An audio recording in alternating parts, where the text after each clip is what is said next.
I'm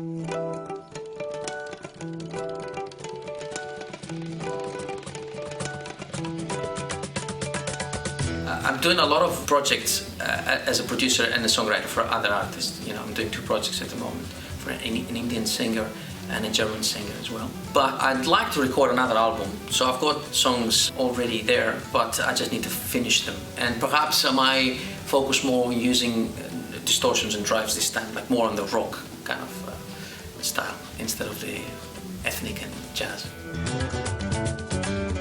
I like a lot of other instruments. I like to apply the concepts of other instruments on guitar. I like lots of different genres.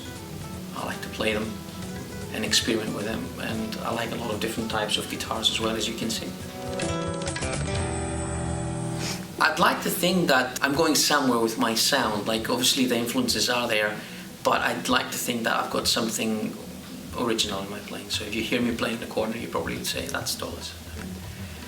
And I have heard it in the past, so I guess I'm very proud of that, I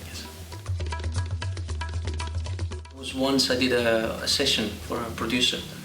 I didn't fail, but I could see from his face that I wasn't giving what he really wanted. And it was really difficult also to understand, because some of the producers, they call themselves producers, but they're not trained musicians, you know, they go by ear and stuff. I wasn't very happy with all the stuff that I was playing. He didn't harm me again. But what did I learn about it? I've learned that perhaps sometimes too much knowledge and too much theory can not be a good thing. Trusting your instinct and having a really good ear and a lot of influences, I guess, from different genres that can help you. 2 things. When I was a kid, I put glasses on very early. I think I was 5 or something, you know. And my parents used to say to me, just, you know, because I was the only kid in school, I was wearing glasses. So my parents used to say to me, oh, you look like a teacher, you know, and I kind of felt that that's a cool thing, like being a teacher, you know. So I always thought teaching is something that I could do, because as a person as well, I had authority and discipline, and it just came very natural, you know, dealing with people and be able to control groups and stuff. That was the one thing psychologically worked to me, from what my parents said.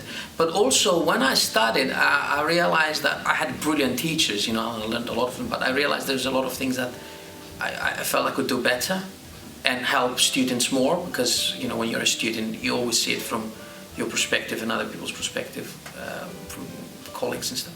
So I just thought that I can do this better. So that's what got me into teaching.